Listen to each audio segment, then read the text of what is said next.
Pronto. Então, agora oficialmente boa noite a todos. O que eu falei que a gente ia falar hoje? Instrumentos financeiros. É isso aí, ó. Viu? Alguém prestou atenção, né?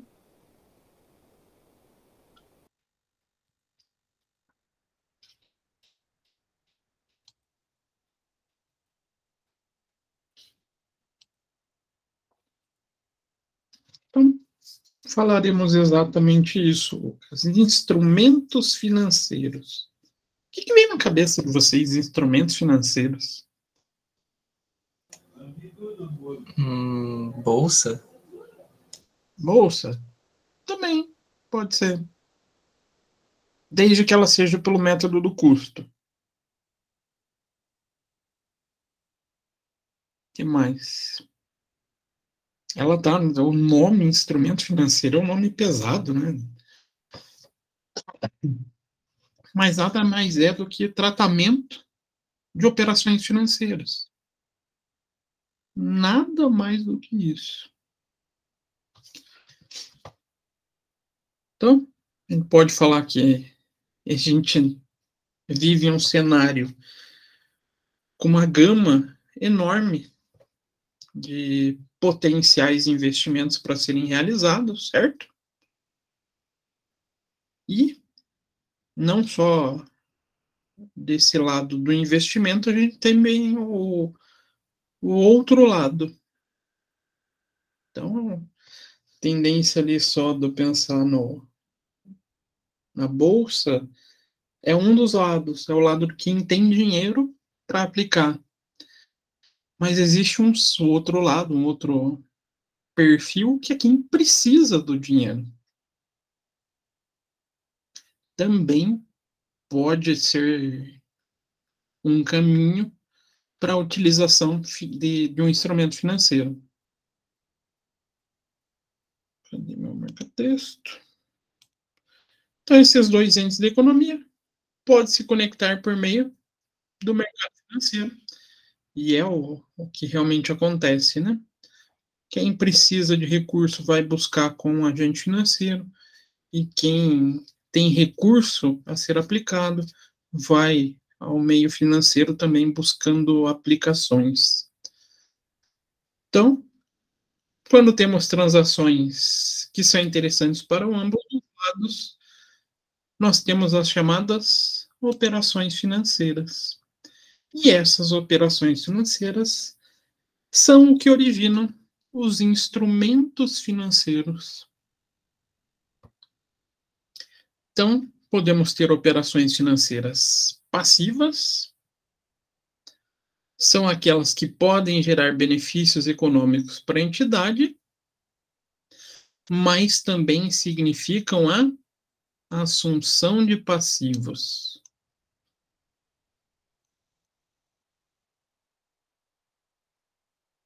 Não sei o que é Assunção, professor. Estava esperando alguém fazer essa pergunta. Estava até esperando a Nárida falar, porque ela geralmente briga quando usa o nome, palavra difícil. Estou perguntando para quem vê a aula depois. Nárida, o que é Assunção, Nárida? Não faço a mínima ideia, você com essas palavras difíceis, sei lá o que é isso. Bom, não, acho que a Assunção deve ser alguma coisa semelhante. Sei lá, professor. Que associa? Não. Então sim. Então fica quieto.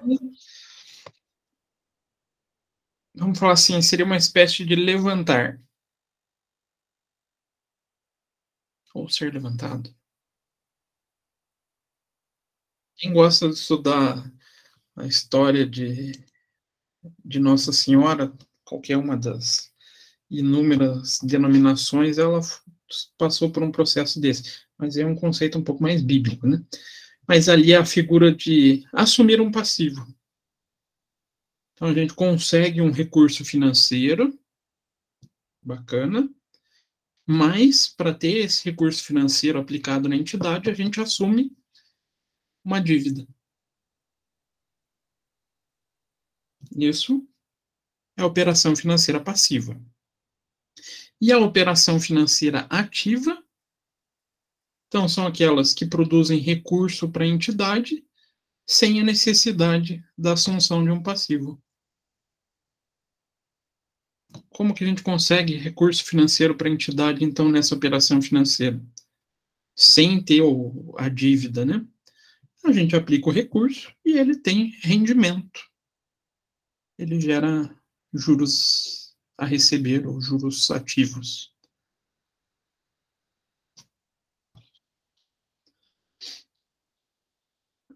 Mas aqui a gente começa a ter algumas necessidades para tratamento. Então, quando as operações financeiras são analisadas, há duas definições que precisam ser observadas, tendo em vista o impacto no processo de contabilização. Então, conforme é a operação financeira que a gente realiza, a gente pode ter uma forma de contabilização ou outra. Ou outra ainda.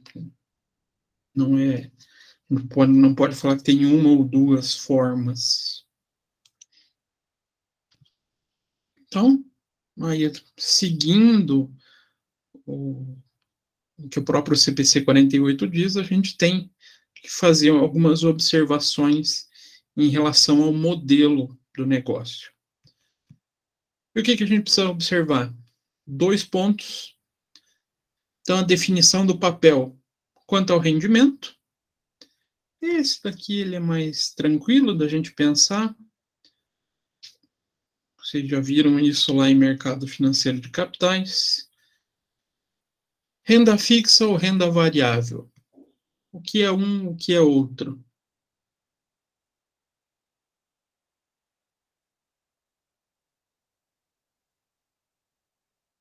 Ai, ai, ai. Renda fixa, qual a característica? O que é um título de renda fixa?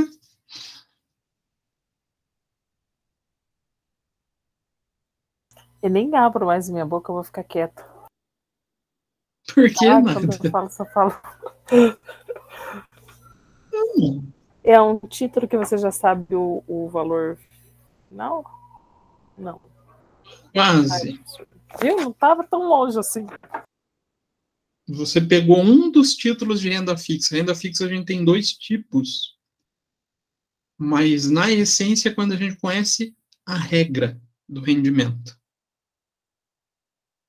Então, até que já sabe qual a regra. E daí a gente pode ter o renda fixa pré-fixado. Esse é o que a Nárida comentou. Então, ali a gente já conhece o rendimento. Ah, professor, um exemplo. Um CDB que pague 2% ao mês. Se eu investir R$100, 2% ao mês, eu consigo, já no momento da aplicação, conhecer o rendimento que eu vou ter daqui 2, 3, 4 meses para frente. Eu já sei tanto a regra quanto a taxa para rendimento. E a gente tem os títulos de renda pós-fixada, né?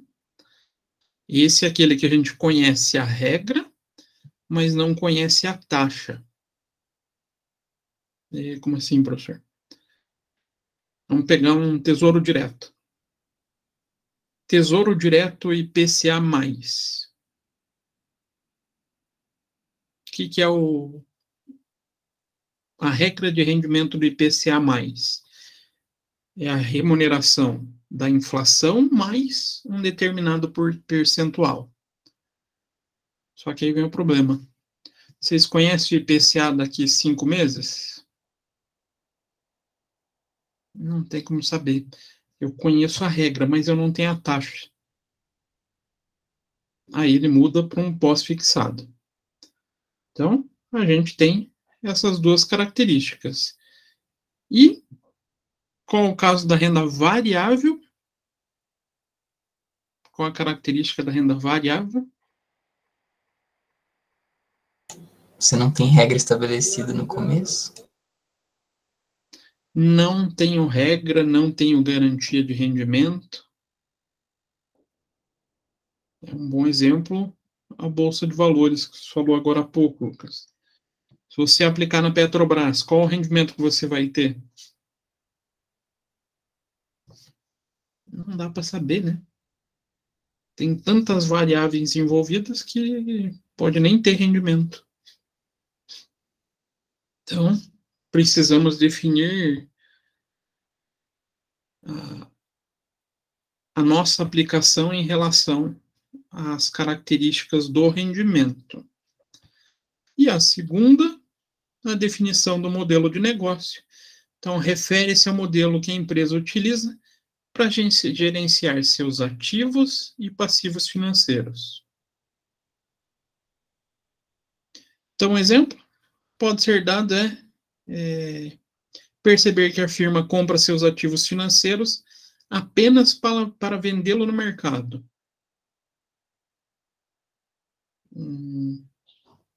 Como assim, professor? Não entendi. Título financeiro apenas para vendê-lo no mercado. É a famosa especulação, né? Eu compro o título e depois eu vejo um momento que ele está vantajoso e eu vendo. Não espero até o vencimento do título. Isso é uma característica. É um modelo de gerenciamento de ativo. O segundo caso aqui, permaneçam com o ativo financeiro até o momento que ele vença. Não fico negociando o título. Eu aplico. Vamos supor que eu compre lá o Tesouro IPCA mais até 2025. Nesse caso, eu fico com o título até 2025. Não vendo ele antes. Eu realizo através do tempo. Então, fazendo essa análise, como a empresa gerencia o seu negócio, é possível identificar qual o modelo de negócio para gerenciar seus ativos financeiros, passivos financeiros e, por consequência, como eu reconheço na contabilidade. Tranquilo? Mais ou menos? Ah, professor, mas isso depende do título? Não, isso é um padrão da empresa. Como a empresa faz a gestão do investimento.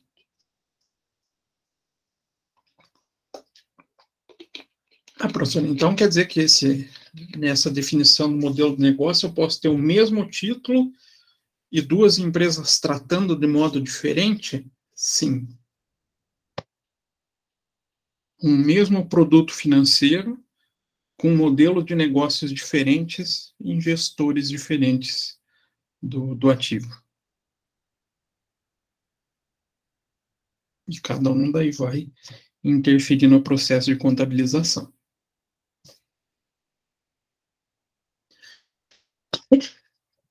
E, claro, além do modelo de negócio, as características do fluxo contratual do ativo financeiro também influenciam, pois ambos os processos de classificação e mensuração de ativos financeiros vão depender também desse fluxo de recurso entrando para a entidade.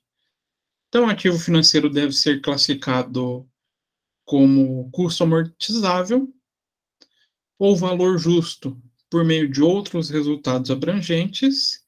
E o terceiro caso, valor justo por meio do resultado.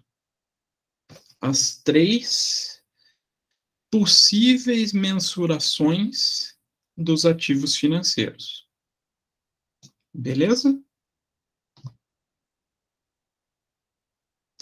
Perguntem, tá? Eu sei que aqui tem uns conceitinhos mais complexos. Isso essa pergunta vai cair na prova? Se for cair, você repete, por favor. Vai cair na prova. Então, as três formas de mensurações a gente vai entrar aqui agora, detalhando cada um deles. O principal que a gente utiliza na contabilidade aqui no Brasil é o ao custo amortizado. Então, se o ativo financeiro for mantido dentro de um modelo de negócios cujo objetivo seja obter fluxo de caixa contratual. Obter fluxo de caixa contratual. E seus termos contratuais derem origem a um fluxo de caixa que sejam pagos somente de principal e juros. Cadê? Pagamento somente de principal e juros. Quem consegue pensar em um ativo que tem essa característica?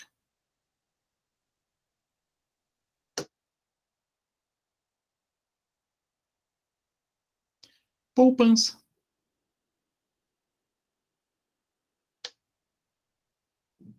Poupança, a gente tem fluxo de caixa contratual. Mensalmente a gente recebe o rendimento, né?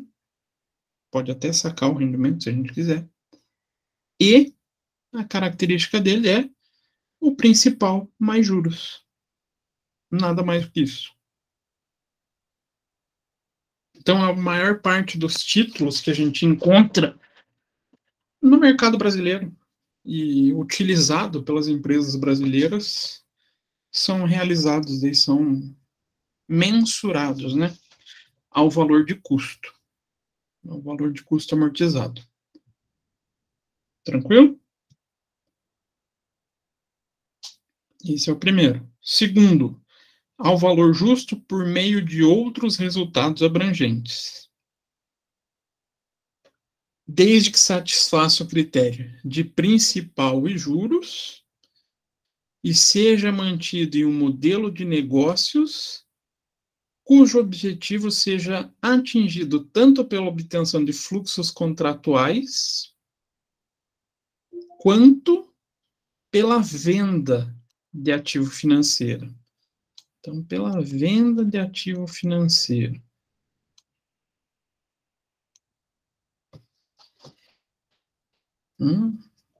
Qual que é a diferença desses títulos do custo amortizado e do valor justo por meio de outros resultados abrangentes? Só que você pode vender antes o contrato, o título. Perfeitamente, Lucas. Se eu tenho, não é que eu posso, tá? Aí a gente tem que ver o modelo de negócio da empresa. Então, se eu tenho o hábito, ou se eu adoto a prática de venda antes do fim do prazo desse título, eu saio do valor de custo amortizado e passo ao valor justo por meio de outros resultados abrangentes.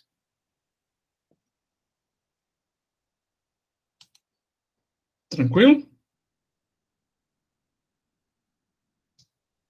É uma prática comum das empresas brasileiras isso?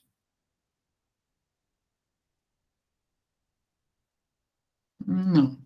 As grandes até podem se enquadrar aqui, mas a maioria, quando investe, pensa no resgate lá no futuro. Por isso que daí a grande maioria faz ao custo amortizado. E o terceiro caso de mensuração é ao valor justo por meio do resultado.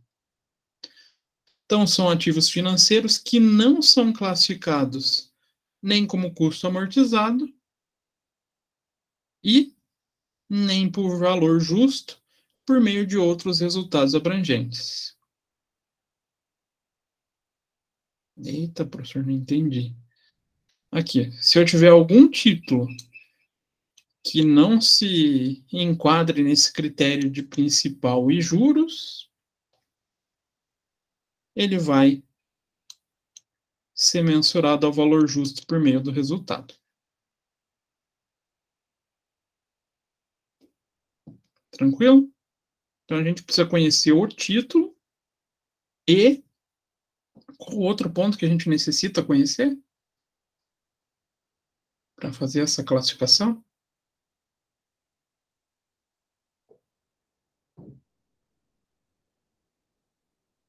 O modelo de negócio. É desse jeito que o CPC 48 chama, tá? Modelo de negócio. Que está aqui. Então, o modelo de negócio O CPC ele dá um passo a passo para a gente seguir. Então, requer a verificação do modelo de negócio da empresa, ou seja, levantamento de como a empresa gerencia e utiliza seus ativos e passivos financeiros, seja por meio de um grupo ou carteira de ativo ou passivo mantido pela empresa.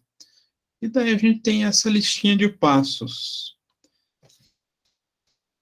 Primeiro, separa os ativos e passivos financeiros de acordo com a gestão da entidade sobre eles.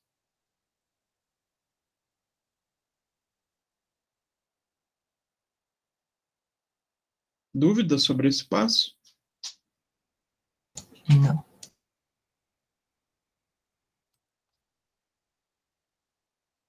Identificar os objetivos do modelo de negócio da empresa com o gerenciamento de cada grupo separado para confirmar a homogeneidade estratégica desses investimentos. Então, eu separei os ativos de acordo com os tipos, montando uma espécie de carteiras. Fiz essa separação dessas carteiras, identifico como que a empresa vai efetuar os seus tratamentos. Aí o terceiro passo, verificar a forma de recebimento ou pagamento desses ativos e passivos e classificá-los em recebimento de fluxo de caixa contratual, recebimento de fluxo contratual estando disponível para venda, inclusive se o título permite, né? E não enquadrou nenhum dos dois, outros modelos que não são os dois anteriores. Por que tem essas três características aqui? Reparem que ele foi mais simples aqui nessa separação dos três modelos de recebimento.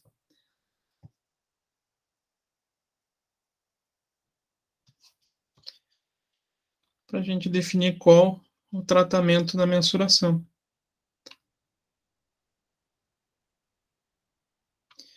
Fiz essa separação, fiz essa classificação, né? Analiso os itens que apenas recebem fluxos de caixa contratual e verificar o histórico passado. Ele tem até esse fluxograma que facilita o entendimento. Os fluxos de caixas contratuais são somente principal e juros? Primeira pergunta feita. Se você já teve a resposta não,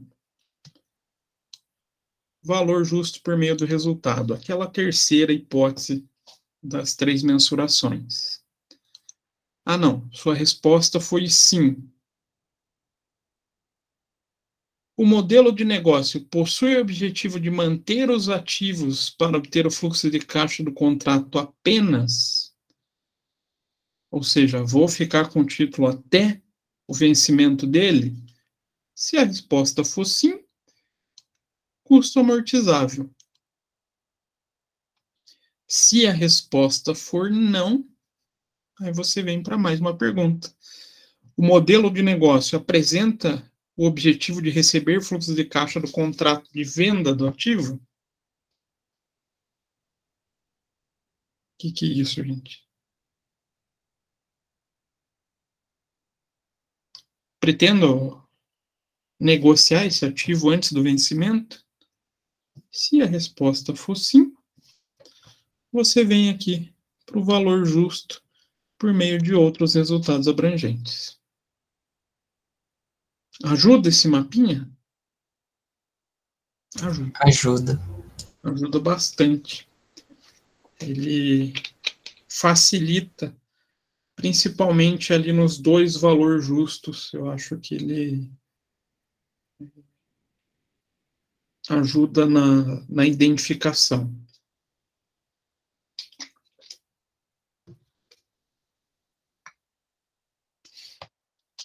Até aqui alguma dúvida? Pergunta? Nada? Queria que você voltasse um pouco o slide ali para mim ver o quarto passo só. Aqui? Isso.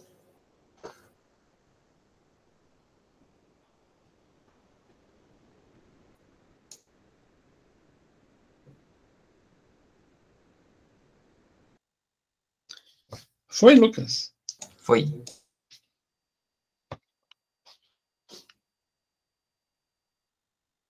Então, passando para a mensuração, focada ali no CPC 48, o reconhecimento inicial. A entidade deve mensurar o ativo financeiro ao seu valor justo, mais os custos de transação que sejam diretamente atribuíveis à aquisição do ativo financeiro, exceto para os ativos financeiros mensurados ao valor justo por meio do resultado, os quais devem ser reconhecidos diretamente no resultado do período. Não entendi. A classificação deve ser ao seu valor justo, mais os custos de transação que sejam ao valor justo. E se vocês falarem que não lembro, eu vou ficar muito chateado, porque a gente já viu. Só que não usou os termos no CPC 48. Então, vocês estão pegando e investindo em um... Vou voltar para o Tesouro Direto, porque ele tem todos os modelos de rendimento. Um Tesouro Direto pré-fixado. Então, vocês têm 2% ao mês. Com vencimento daqui... Vamos pôr um pouquinho para facilitar o cálculo. 2 meses. A gente vai comprar o título de R$1.000. Como vai ficar esse reconhecimento?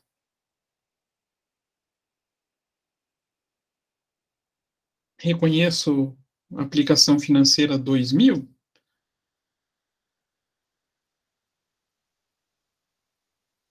Ou reconheço já 2.000 mais o rendimento?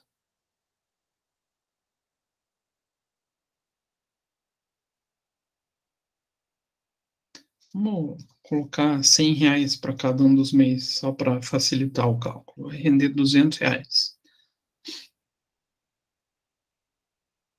Reconheço por 2.000 ou 2.200?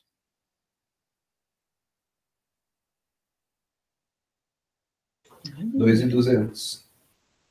E daí eu vou reconhecer uma redutora, né? Vou pegar aqui. Deixa um monte de... Vou ter lá a aplicação financeira.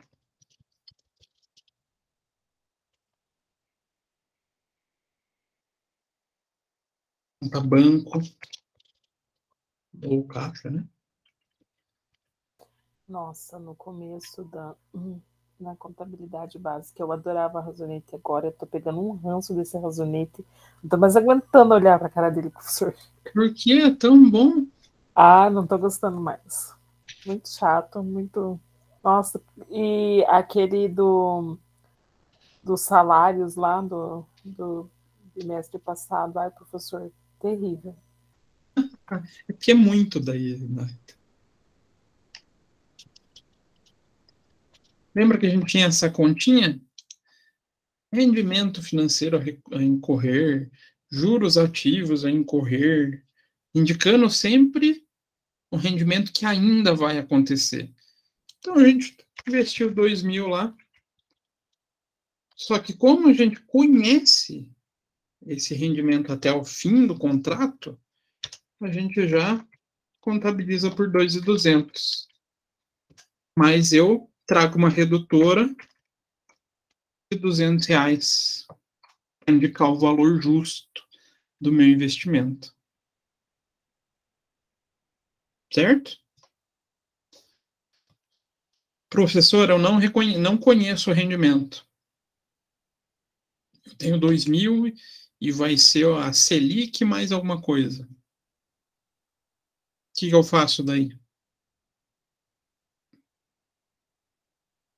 Reconheço 2 e alguma coisa ou só 2.000? Aí eu reconheço só o 2.000 e vou fazendo a contabilização mês a mês. A gente já vai voltar nesse caso. Cadê aqui?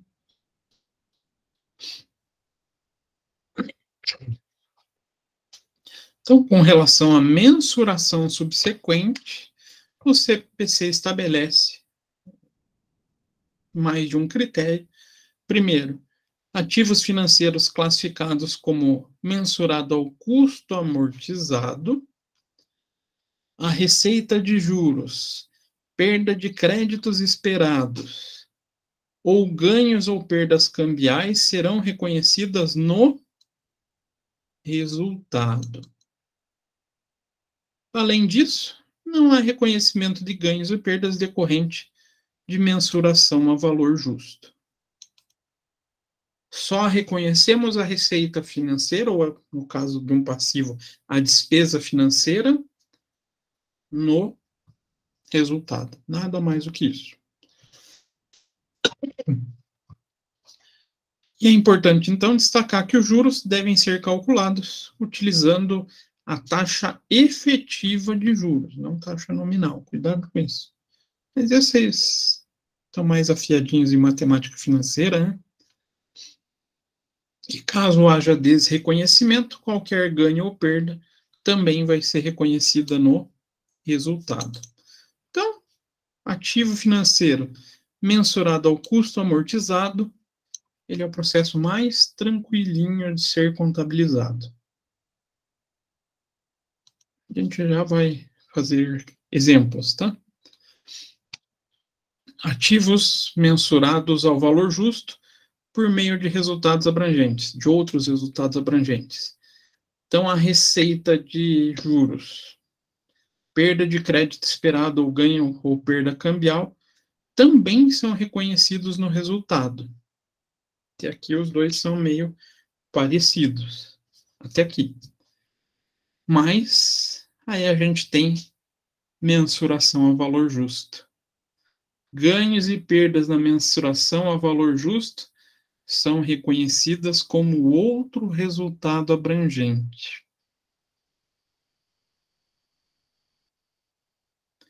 Professor, o que é esse outros resultados abrangentes?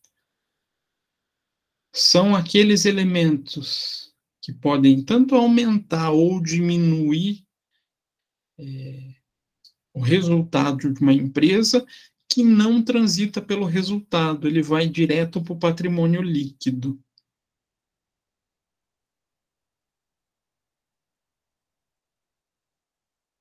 Ele tem uma característica um pouquinho diferente.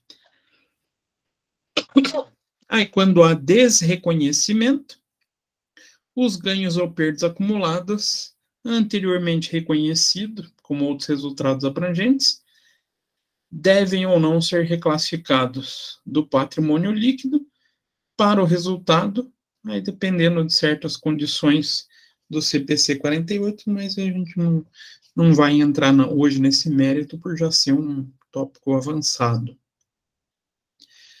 E o terceiro caso, ativos avaliados ao valor justo por meio do resultado, todos os ganhos ou perdas na mensuração ao valor justo são daí reconhecidos no resultado. Tranquilo? Diferença, então, desse cara que todo mundo também vai para o resultado, é que aqui vai para o resultado a mensuração a valor justo. Aqui vai para o resultado toda a receita de juros, perda, ou ganho ou perda cambial.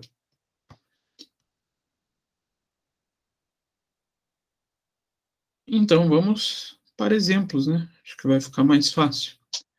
Primeiro exemplo, falando de custo amortizado. Então, a gente está trabalhando em uma empresa, Praia Majorlândia, adquirir um título de renda fixa, pré-fixada, renda fixa, pré-fixado, em um mercado de ativo com as seguintes características. Valor do título, R$50 mil. Data da aplicação, 30 de abril. Data de vencimento, 30 de setembro. Taxa de juros, 2% ao mês. E o modelo de negócio, permanecer com o título e receber os fluxos de caixa. Tranquilo? Então, com base nessa informação, o título deve ser mensurado ao custo amortizado e a contabilização a gente pode fazer desse modo. Aquisição. Cadê?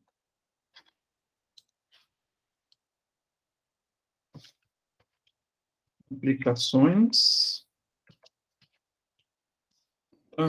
Vamos chamar de banco. Caixa equivalente de caixa. Reconheço 50 mil. E sai do banco 50 mil. Então, lançamento A. Beleza?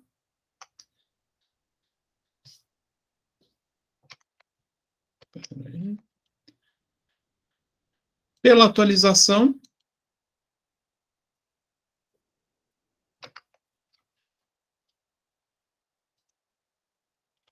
receita de juros ou juros ativos. Como é que eu calculo isso mesmo? 50 mil vezes 1,02. A gente já vai achar o valor total do título.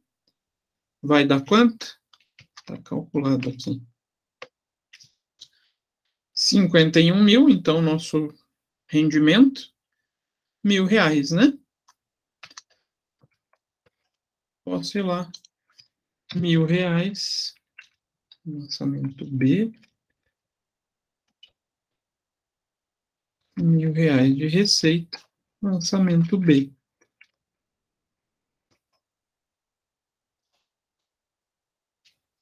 Faço a atualização para o segundo mês. Vai dar 1.020. Faço a mesma contabilização do primeiro mês. Então, C, 1.020. 1.020 na receita. Mesma coisa. Opa. Ficou faltando... Quantos meses eu coloquei aqui? Ah, não, não vai dar para fazer tudo, senão a gente vai levar um tempão. Mês a mês vou tendo que fazer o quê?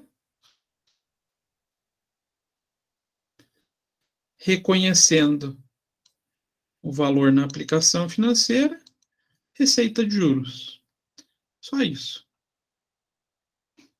Chegou o fim do contrato, eu resgato da aplicação o valor integral, vai ser o valor que vai entrar para o banco.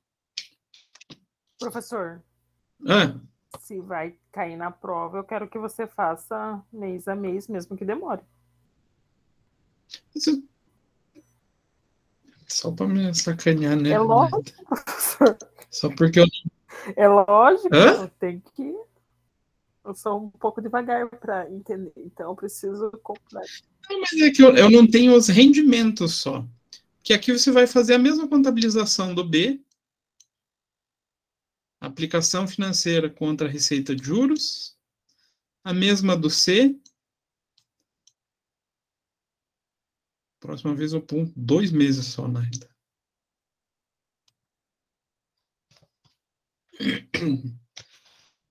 Abril.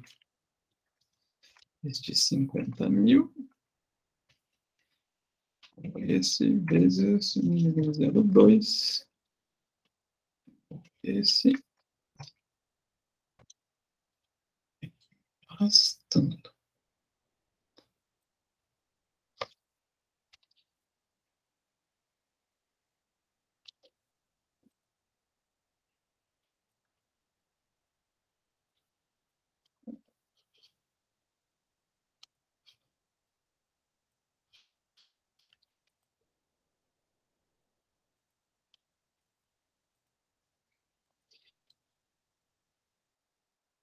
A gente tem o rendimento. Abril, maio, junho, julho, agosto, setembro.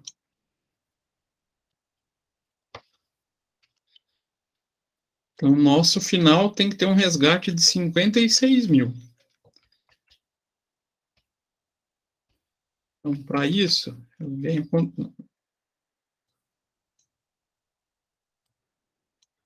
contabilizando. Terceiro mês, 1040,40. Vai faltar até espaço no razonete, né? 40. Então, já reconheci julho, vou para julho. Reconheci junho, vou para julho, né? 1061,21. 1061,21. Agosto, 1082,43. 1082,43. E o último mês. Tem uma linha aqui. 1104,08. 1104,08. Opa.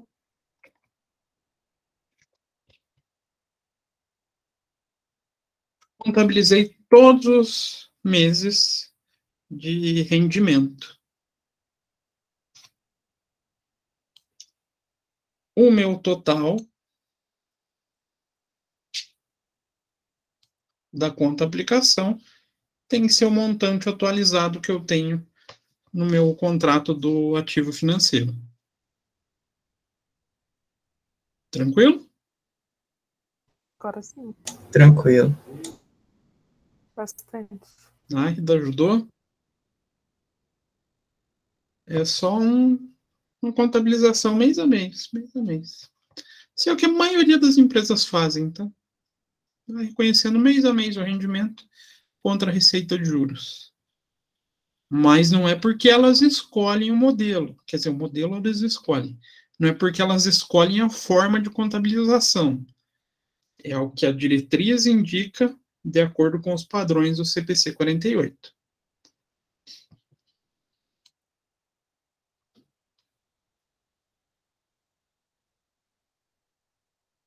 Um caso de valor justo por meio do resultado.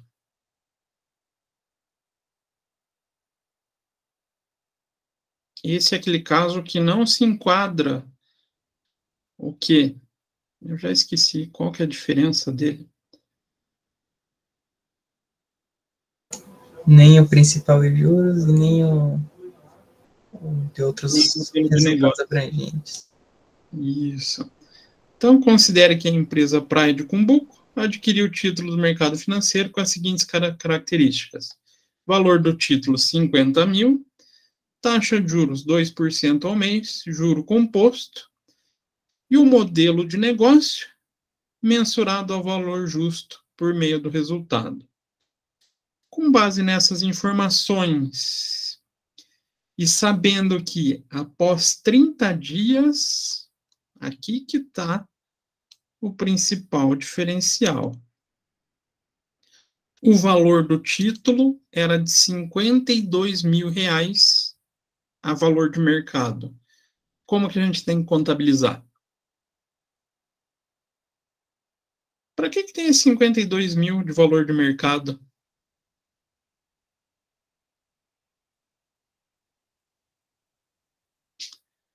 Lembram disso daqui? Valor justo. O que é o valor justo mesmo? Já esqueci. transação não forçada entre... transação não forçada. Esse valor negociado em uma transação não forçada. Então, momento da contabilização da aplicação. Exatamente igual.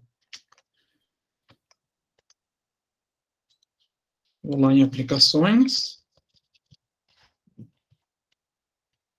Conheço que eu aplico 50 mil. Vou lá no meu banco.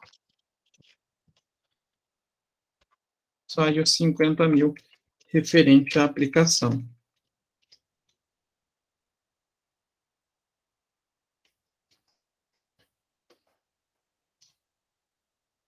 Vai passar o fim do primeiro mês, eu vou ter os juros, não vou? Sim. 2%. Teoricamente, então, eu tenho 51 mil possível de ser resgatado. Meu rendimento foi 1.000. Vou lá em receita com juros.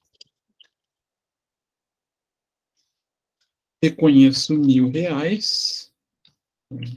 Lançamento B. E R$1.000 aumentando no lançamento B. Só que o título está sendo possível de negociar por 52. Então eu tenho que reconhecer uma receita valor justo. Então, ganho com a avaliação do ativo pelo valor de mercado. Como o valor justo do ativo era 52 mil e o critério de mensuração do ativo é o valor justo por meio do resultado, deve-se reconhecer um ganho de R$1.000 decorrente da diferença entre o valor atualizado e o valor possível de ser negociado, né? Então a gente reconhece uma aplicação financeira R$1.000 e ajuste ao valor justo R$1.000. Como vai ficar no razonete? Acho mais fácil de ver, né? Ajuste. Valor justo.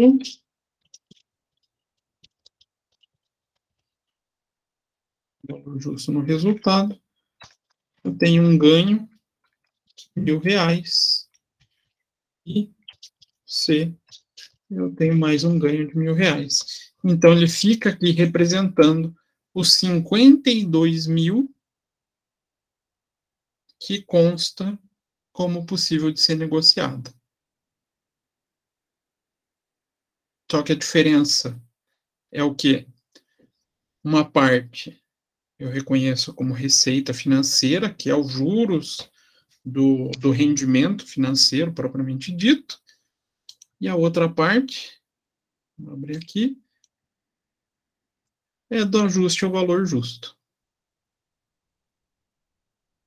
Tranquilo? Mais ou menos. Não, eu entendi, professor, mas Qual parte que não... difícil reconhecer essa mensuração ali, né? Porque é um valor que eu não tenho, é um valor... É o valor justo, né? Alguns títulos a gente não vai conseguir fazer esse processo. Quem que a gente consegue? Voltando para o Tesouro Direto. Tesouro Direto dá para fazer isso. São aplicações possíveis de serem negociadas antes do vencimento. Agora, fazer para poupança. Ninguém vai comprar poupança de vocês, né? Não tem valor justo. Aí ele entra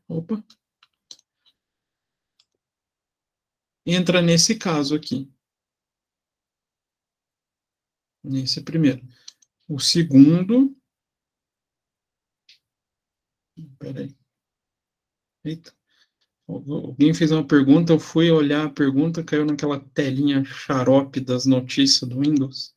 Aí saiu. E se eu registrar 51 mil, o que acontece com o valor justo? Ficou faltando.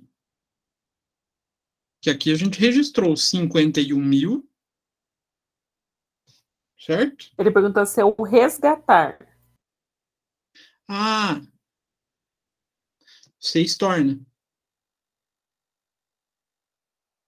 Então você quer resgatar hoje, se bem que daí esses títulos geralmente não têm vamos falar assim, o prazo curto.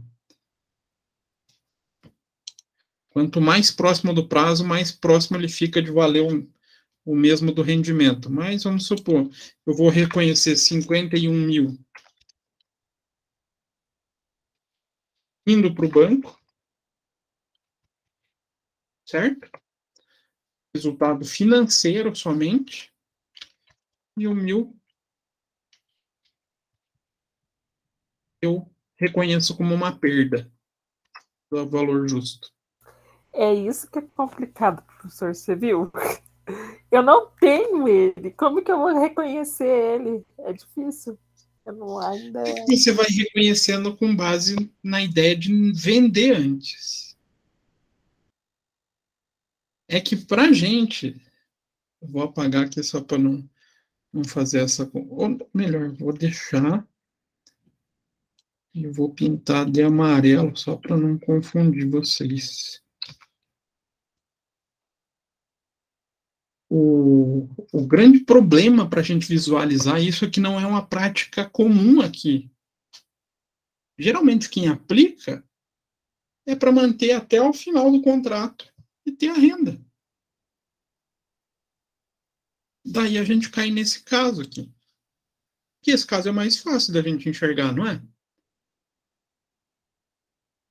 Tive a receita, reconheço a receita. Então, vai aumentando mês a mês, né? Pode ver que aqui até a taxa de juros é a mesma. Primeiro mês eu vou ter 51 mil, segundo mês 52.020, terceiro mês 53.060. É só a receita. Isso é a prática que a gente é acostumado aqui no Brasil. Mas tem títulos e tem empresas que adotam essa prática de negociar o título antes. Aí é uma prática um pouquinho de especulação também, tá?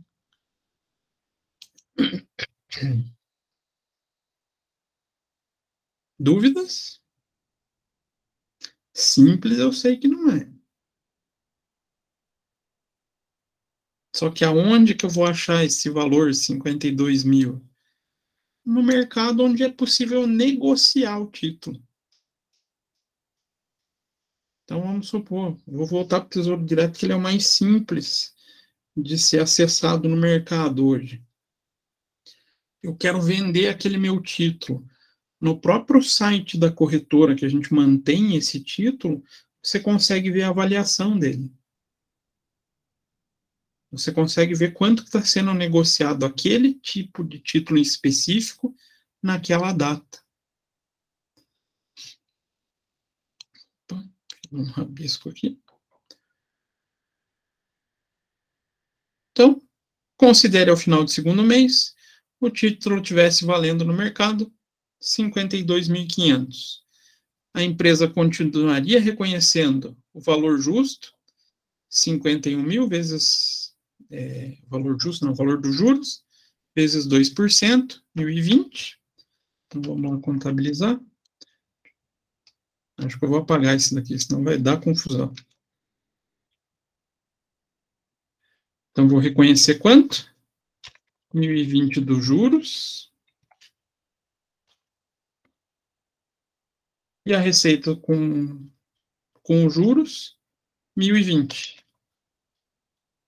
Cadê? Receita com juros, 1.020. Letra B. Só que ele está valendo quanto?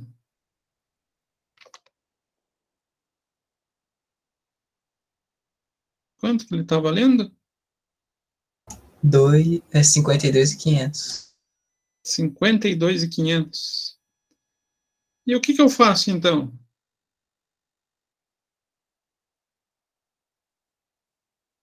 Ajusta o valor justo. Ajusta o valor justo, mas por qual valor? Uma perda. Uma perda? Não.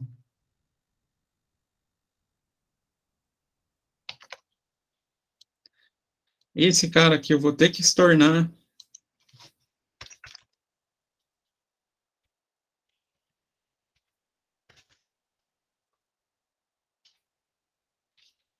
Por quê?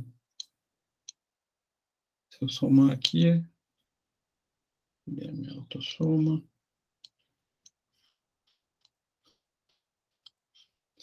Qual o saldo que eu tenho aqui? 52.020.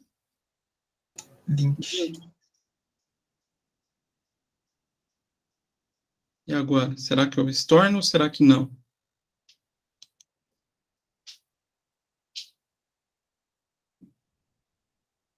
Estorna e faz outro ajuste.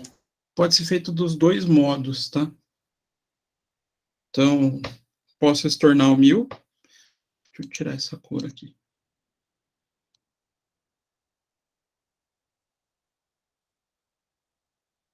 Vou deixar aí. Aquele lançamento está com um número.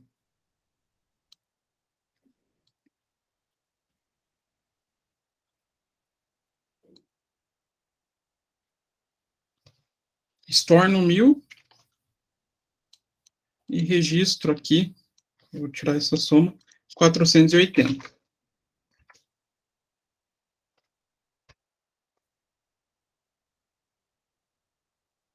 Certo? Ou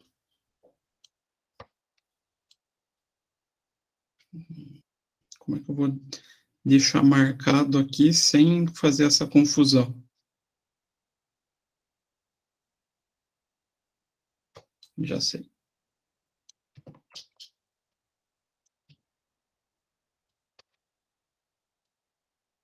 Simplesmente a gente não estorna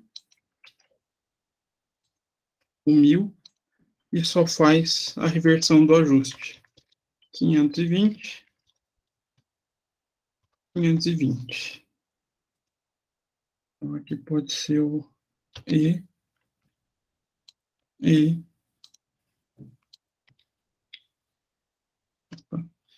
aqui não.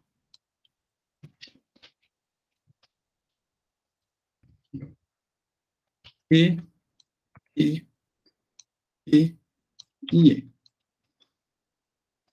Qual que é melhor? A segunda opção, a primeira, eu É, nem sei de onde a você tirou aquele segunda. 480. Fiquei aqui boiando, É professor. para fechar o valor. Era quando estava faltando.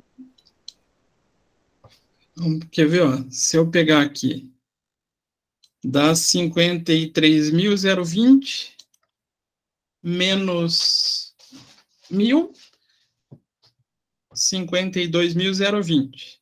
Quanto falta para 52.500? Entendi.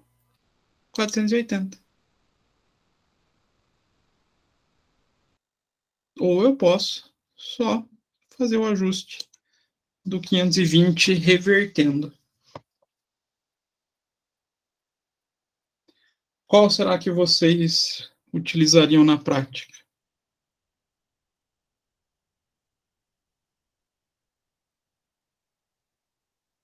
Se vocês fossem escolher o modelo da contabilização, qual vocês fariam? Primeiro ou segundo? Acho que segundo. Vocês economizam 2 lançamentos, né? Dá para fazer dos dois modos.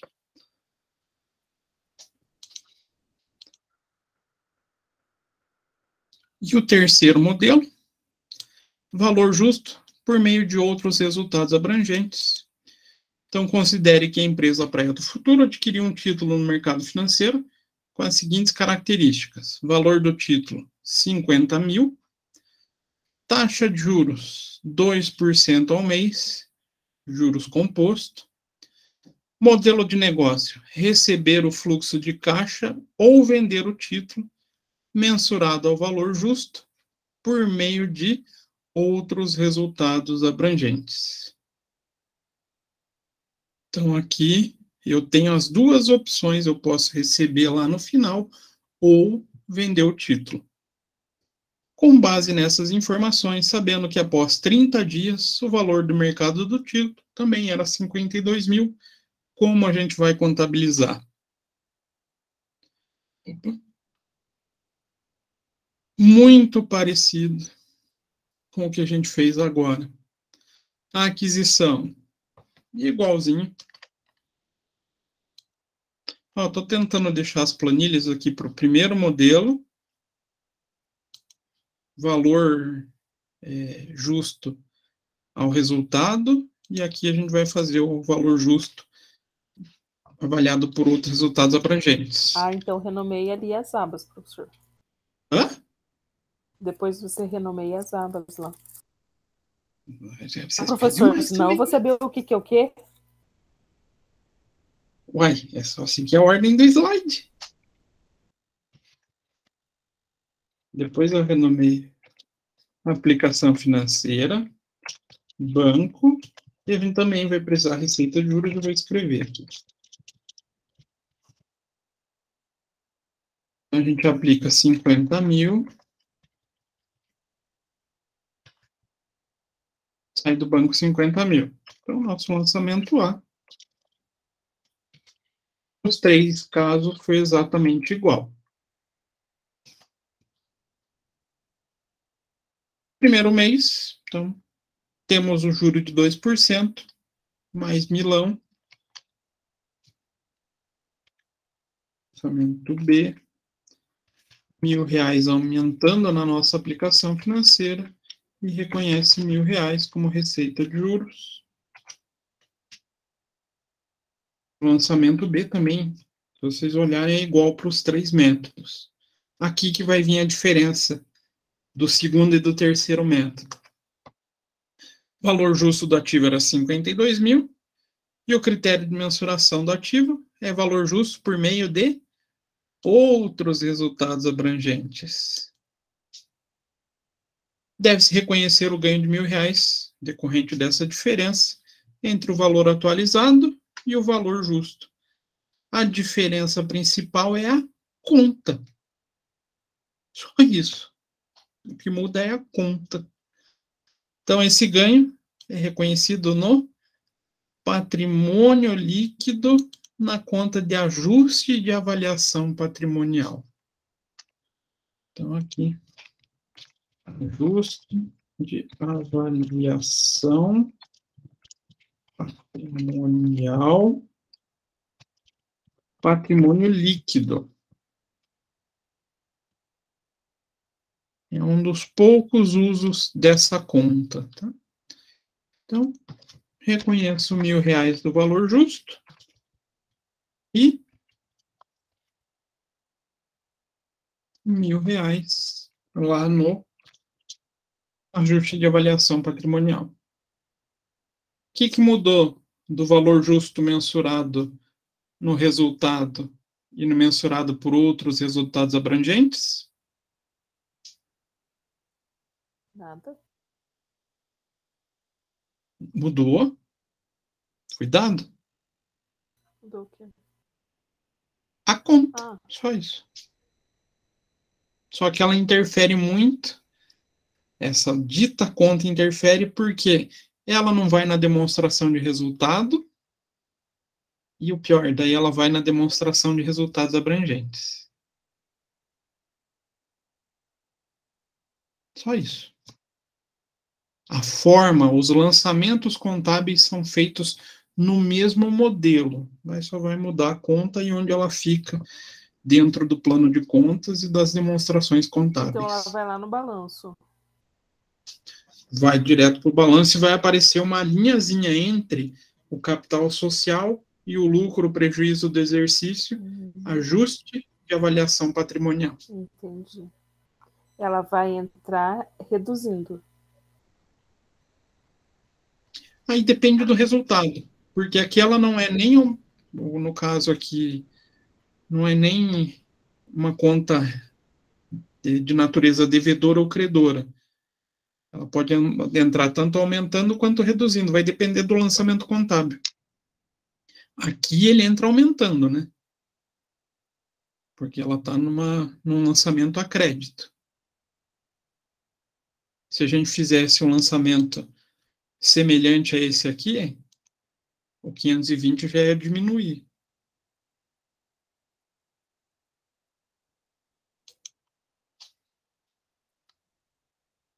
Tranquilo? O que o pessoal cobra em prova do CRC em relação a isso? A utilização da avaliação, não, da classificação dessas contas. De repente, ele dá esse modelo de contabilização e pergunta qual o valor do patrimônio líquido. Aí vocês têm que lembrar, puxa, não, esse lançamento tem que ir na avaliação patrimonial, vai aumentar o PL. Ah, não, ele vai para o resultado, não vai interferir no PL naquele momento. Ali é mais um critério de classificação contábil do que a contabilização em si.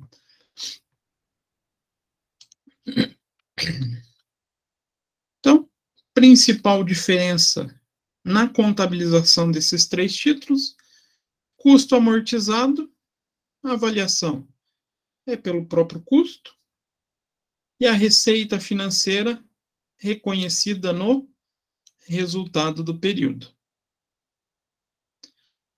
Valor justo por meio do resultado: avaliação pelo valor justo, receita financeira reconhecida no resultado do período, e a diferença do valor atualizado e do valor justo reconhecida no resultado do período. E a do valor justo por meio de outros resultados abrangentes também é avaliado pelo valor justo, tendo a receita financeira no resultado, e a diferença entre o valor atualizado e o valor justo, aí ele é reconhecida no patrimônio líquido. Tranquilo?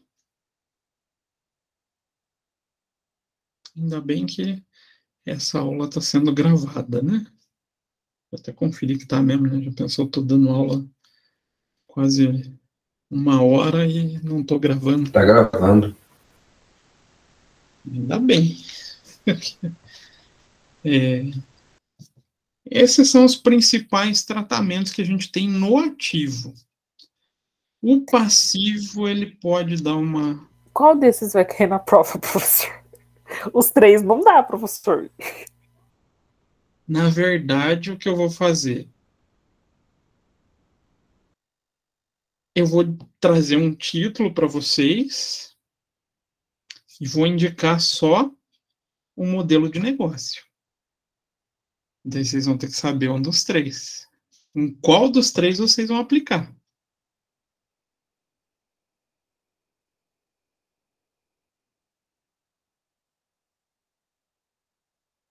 Que a contabilização em si é tranquila. O que mais pega é justamente em definir qual modelo eu vou aplicar. Não sei se vocês compreenderam qual que é o problema contábil aqui. Não é a contabilização. É o tratamento do instrumento.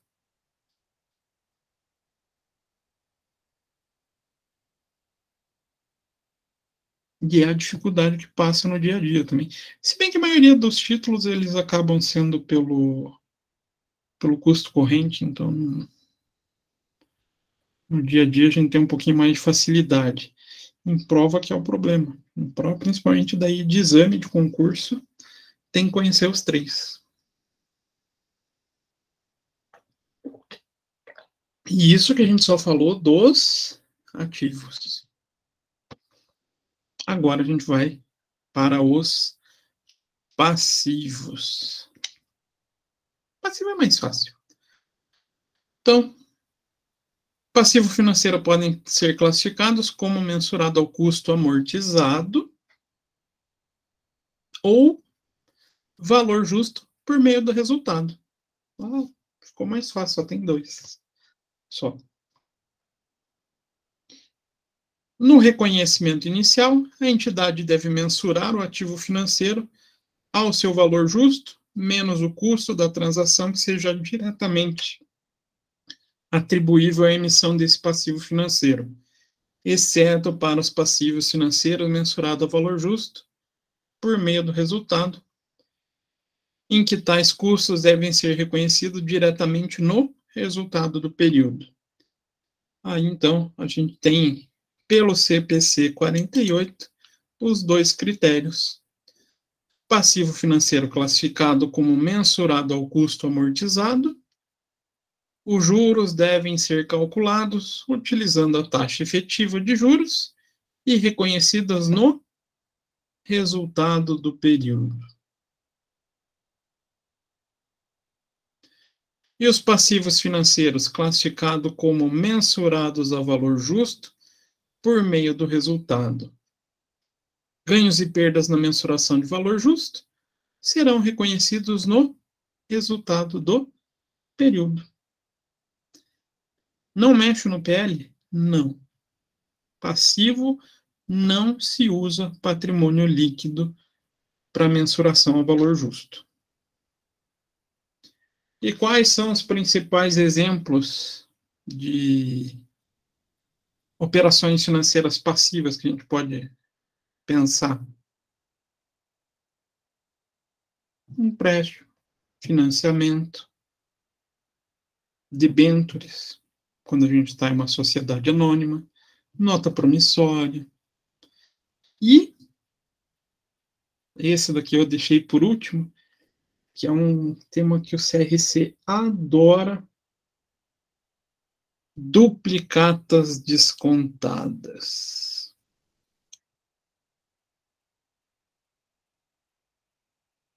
O CRC adora só para pegar quem estuda por livro velho. Tá? Só pra... Então, primeiro valor valor não, a operação que eu trouxe para a gente contabilizar é de duplicatas descontadas. Então, a empresa com quebrada fez um desconto de duplicata no montante de 32 mil. O banco cobrou uma despesa administrativa de 250 e uma taxa de desconto de 6,7% ao mês. Valor de desconto simples, calculado sobre o valor de cada duplicata, e o prazo da operação é de 3 meses. Não peguei a parte da matemática financeira, só peguei a figura dos juros descontados. Então, no primeiro mês foi descontado R$ 2.055,82, mês 2, R$ 2.222,75, mês 3, R$ 2.403,43. O que é essa operação de duplicata descontada? Vocês conhecem ela?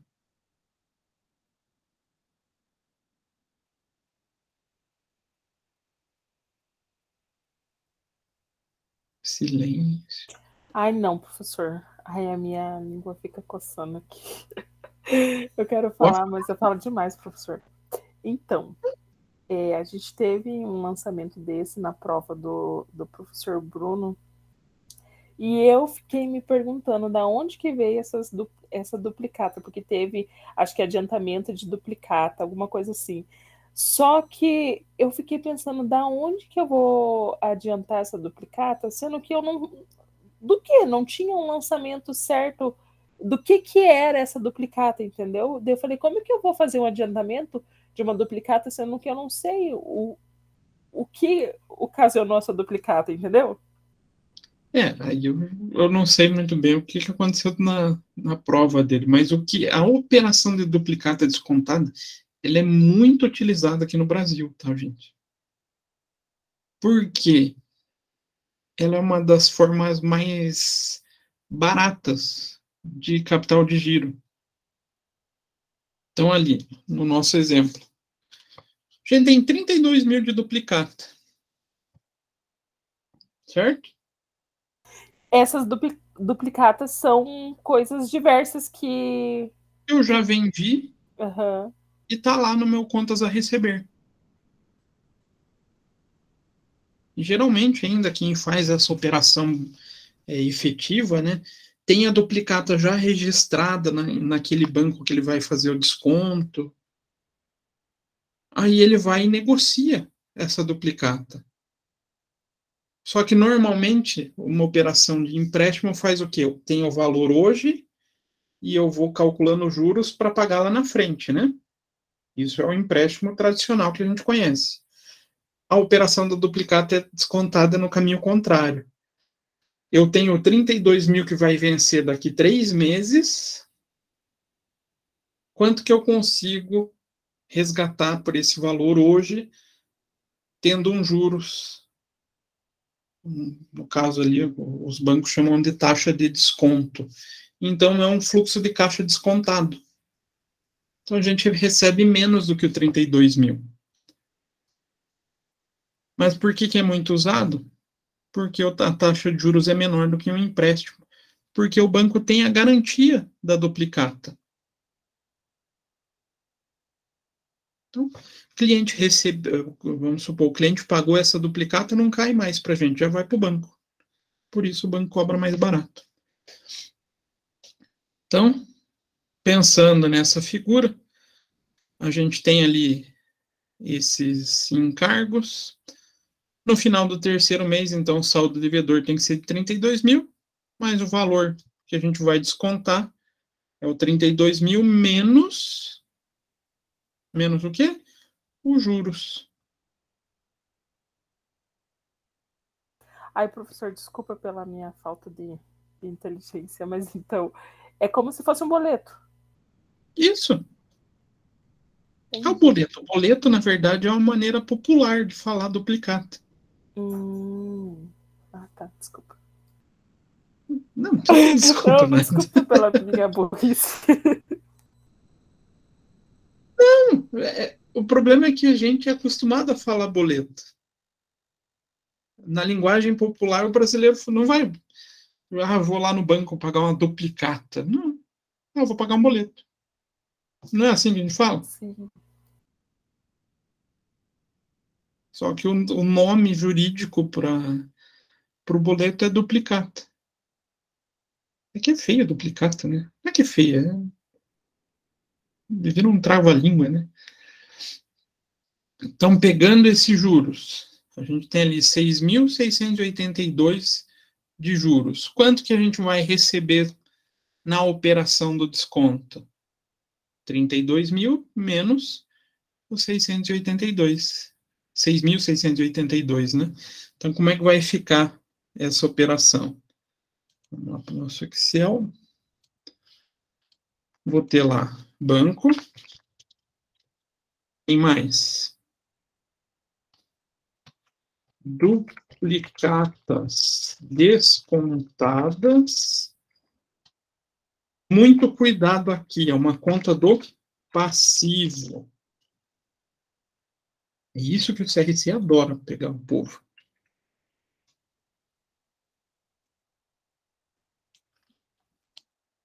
E o que mais que a gente tem? Encargos a apropriar, juros a apropriar. Passivos a apropriar. Essas três contas no momento que eu contrato o empréstimo. Ele funciona como um empréstimo, né? Quanto que eu vou ficar devendo para o banco?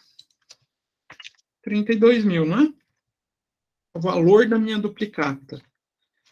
Vai ter lá no meu ativo também uma duplicata a receber com 32 mil. Quanto que é os juros que a gente tem? 6.682. Então, quanto que vai correr ainda desses juros? 6.682. Bom, o banco ele vai já descontar esses juros. Ele vai receber 32 mil no final do contrato. Então, quanto que ele vai me fornecer? Eu já esqueci o valor, então vamos para o cálculo. 25.318. Tranquilo? Momento da contratação desse desconto de duplicata.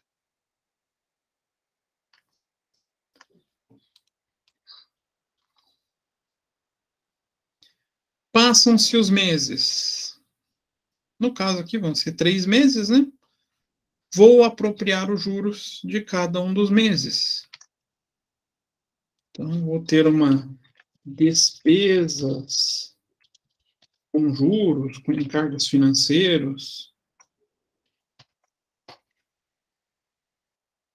Esses os valores, 2.055. Vou lá no juros apropriar. 2.055,82. Diminuo esses juros a apropriar e reconheço a efetiva despesa. 2.055,82. B e B.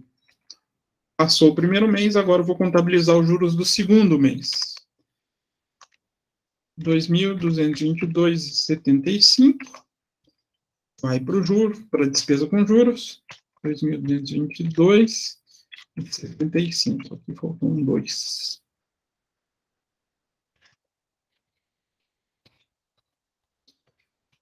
E o último mês, quanto que é? 2.403,43. 2.403,43.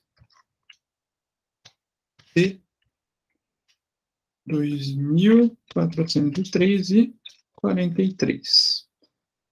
Essa continha da despesa a apropriar no final do terceiro mês, ela tem que ficar com saldo zero.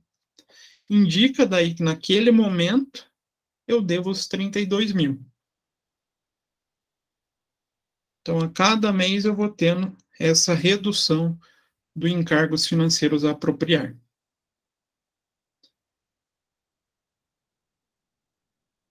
Só que daí chega o momento que o cliente paga. O que acontece? Vai entrar no meu banco? Vou ter lá duplicatas.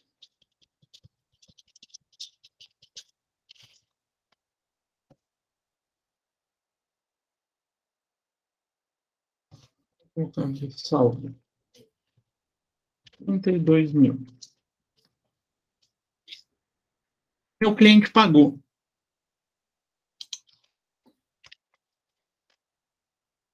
Vou dar a baixa. Eu sei que é o E. Na minha duplicatas a receber.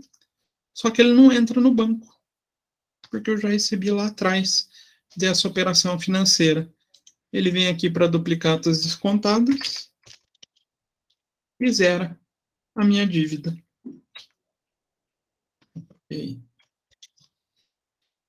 Certo? Então, duplicatas descontadas, clientes ou duplicatas a receber, a gente elimina o resultado. Professor, e se o cliente não pagar?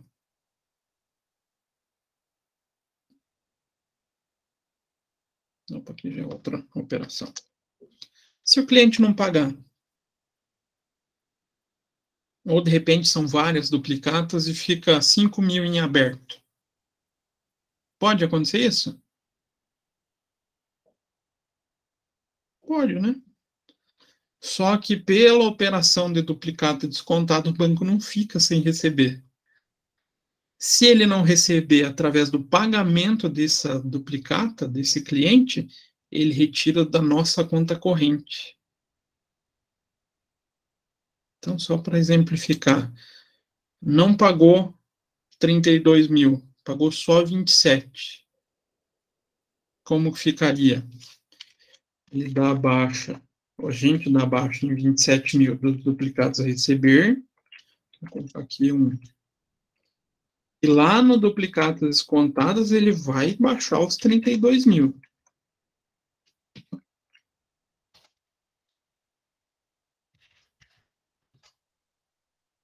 banco não ficou sem receber. Por quê? Ele vem aqui na nossa conta corrente e tira os 5.000. A gente que depois se vire para cobrar os 5.000 do cliente. Tranquilo? Mais ou menos? Esse é difícil. Essa operação é por isso que o CRC gosta dela.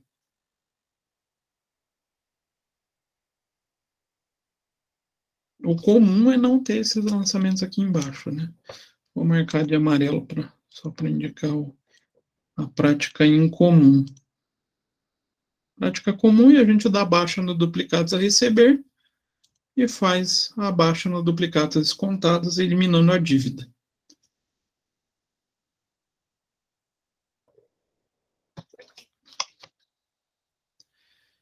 Professor, deixa eu só tirar uma dúvida. Ali, ó, se o banco vai descontar 5.000, por que eu tenho que registrar?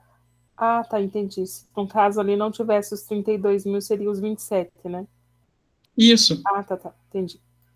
É que na duplicata descontada o banco cobra menos por essa possibilidade. Ele tem duas formas de receber.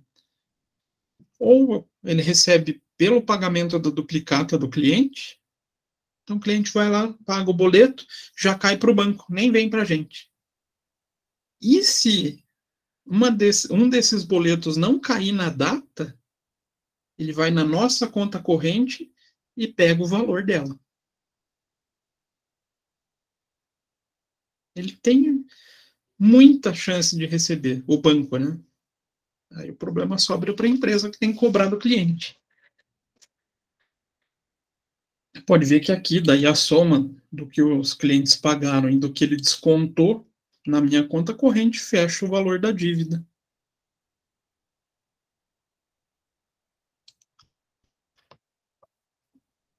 Opa. Agora, um caso de empréstimos e financiamentos. Então, empréstimo bancário com taxa de juros fixada, atualizada por uma variação de índice de inflação. Então, a empresa Praia de Iracema obteve em 31/12 um empréstimo de R$100.000 com vencimento em 2 meses. O empréstimo é atualizado pela inflação, então a gente vai utilizar o IPCA e os juros de 1,5% ao mês. Tanto a variação monetária quanto os juros e o principal serão pagos ao final do empréstimo. Esse empréstimo tem taxa pós-fixada, dado que a variação do IPCA só será obtida quando o IPCA é publicado. Então, para o cálculo dos valores devidos, considere a variação do IPCA de 0,44 no primeiro e 0,55 no segundo. Então, calculando com esses percentuais, 1,5%, IPCA de 0,44 no primeiro mês, 0,55 no segundo mês, a gente vai ter um empréstimo com essa característica. Momento da aquisição, né, o período zero, contratamos R$100.000 de empréstimo. Ao final do primeiro mês, qual vai ser o nosso juros? Posso calcular direto 1,5%? Não, por causa da dita variação monetária. Então, atualizo 0,44 vezes 100.000 dá quanto? 440. Aí eu posso aplicar 1,5% ao mês sobre a soma de ambos.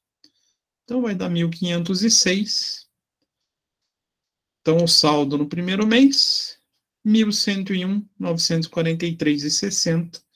Faço a atualização monetária com 0,55 de IPCA, somado, então, a esse 1.101 mais 560, posso aplicar os juros 1.537,61. A gente tem um saldo de 100.004,44,92. E nesse segundo mês é realizado o pagamento. Como que eu contabilizo esta operação?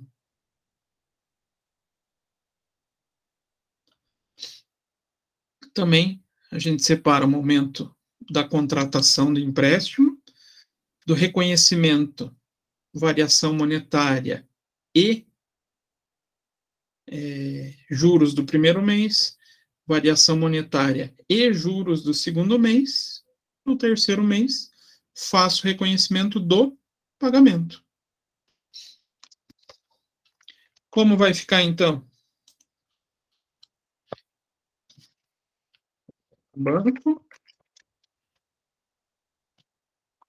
empréstimos a pagar. Quanto que a gente contratou? 100 mil, né?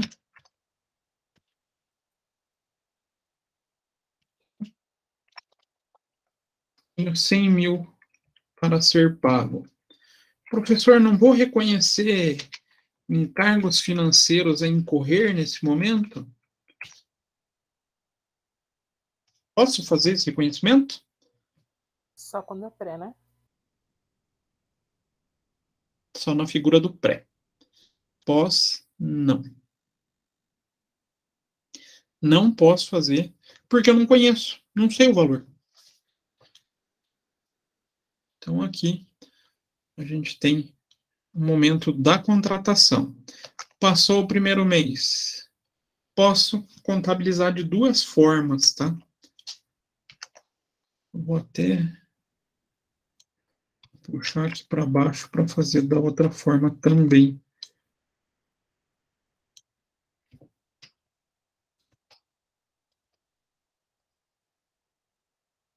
Posso ter uma conta só, encargos financeiros, lá no meu resultado,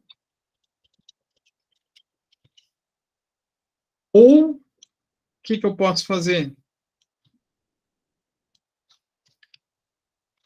Juros passivos, também resultado, né? E despesa, uma atualização monetária. Separo o que é o juros, o que é a atualização monetária. Mas a funcionalidade é a mesma. Então, primeiro contabilizando só os encargos financeiros. Então, primeiro mês deu 1.096,46,60. Vou lá, reconheço uma despesa de 1.096.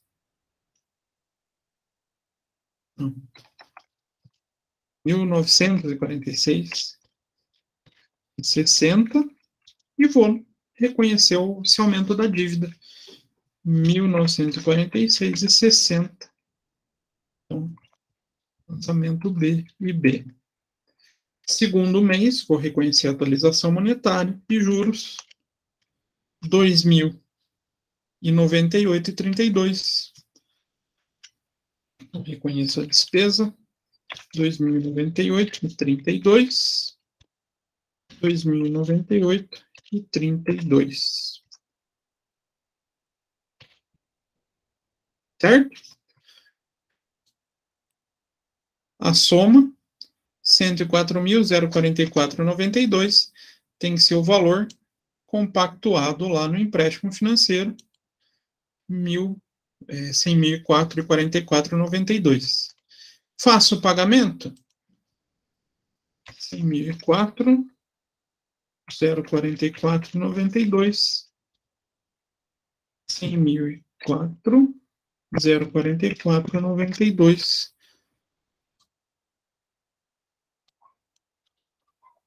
Então, a gente zera a conta empréstimos a pagar. D e D. A outra possibilidade é desmembrando esses dois lançamentos. Como que vai ficar? Aí eu vou precisar dessa tabelinha de cálculo. Primeiro mês, vou reconhecer o empréstimo. Posso fazer de partida simples ou partida múltiplas partidas, né? O lançamento de quarta fórmula.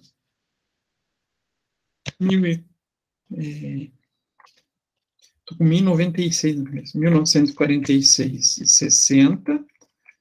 Mas esse 1946,60, quanto que é de juros? 1506,60. 1506,60. Então, vou tomar aqui B, B, e vai ter mais um B aqui, que é o 440 da atualização monetária. Segundo mês, 2098,32. Então, lançamento C. Mas desse 2098, quanto que é juros? 1537,61. 1537,61. E quanto que é a atualização monetária? 560,71. 560,71. Fecha também o 100.004 e 44,92. Quando eu fizer o pagamento, 100.004 e 44,92.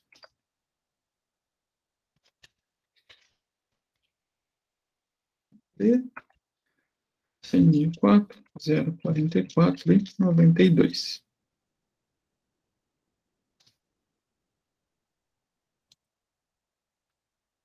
Tranquilo? Mais ou menos? Nada, tranquilo. Bota lá no Excel para mim, por favor.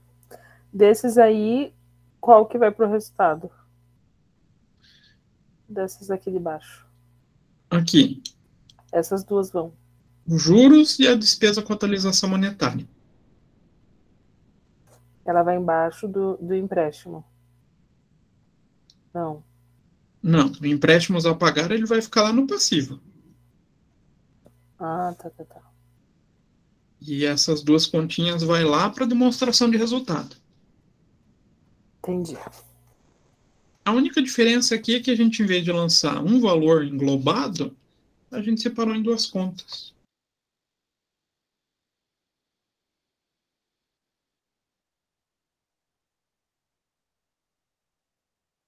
Tranquilo?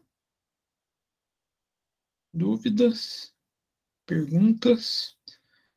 Questões?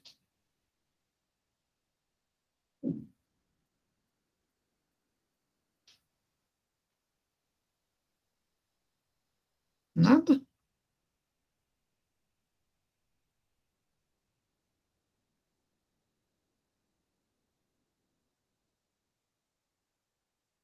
Certeza, gente? Nada de dúvida? Então tá aí. Eu tinha preparado para hoje só até o empréstimo. Vai ficar faltando um, que é a parte de financiamento, tá? O financiamento dele tem a característica da gente já conhecer os juros. Conhecendo os juros, na parte ali do passivo, ele vai ficar também com a conta de juros a apropriar. Mas aí a gente pode ver na próxima aula, para vocês digerirem tudo isso, né? Ou vocês já querem fazer hoje? Não. Tirando a Nárida, quem quer fazer hoje? Nossa, tô vendo o meu Eu valor. acho que já dá para aproveitar o feriado. Olha lá, o Lucas já quer fazer hoje. Ah, não. Interpretou errado aí, professor. Não, ele disse ir pro feriado. Acabar a aula agora, professor. Não, ele E, pelo que eu entendi, ele quis falar aproveitar o feriado para estudar. O professor Não, querendo fazer Nossa. inimizades aí, professor. Foi isso que eu acho que o Lucas mas eu quis dizer. quero correr pro aproveitar o feriado. abraço do feriado, professor. Não quero fazer hoje.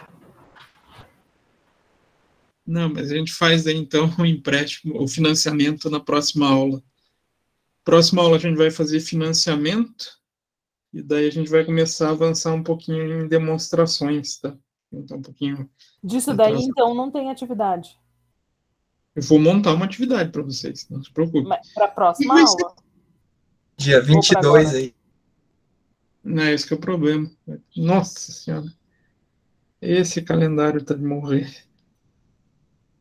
Mas os exercícios que eu vou montar, na realidade, é bem parecido com esses que eu exemplifiquei aqui. Não, professor, sabe só o que eu estou pensando? Que se você deixar para a próxima aula, vai juntar com o financiamento. Se você fizer sobre isso agora, pelo menos a nossa, né, tá fresco, a gente consegue fazer alguma coisa.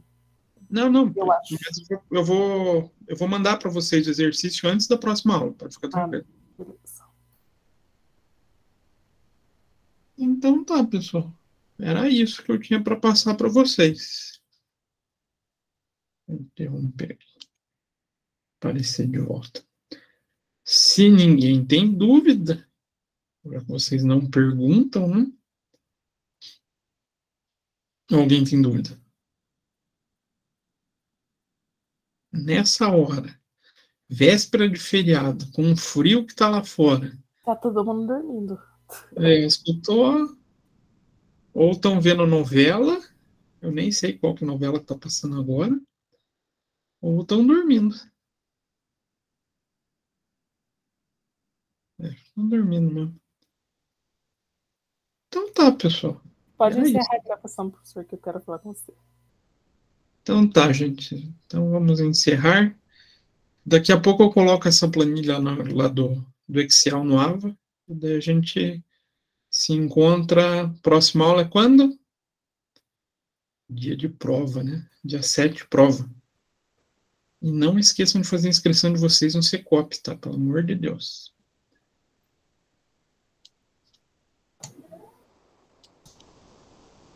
Vamos encerrar a gravação.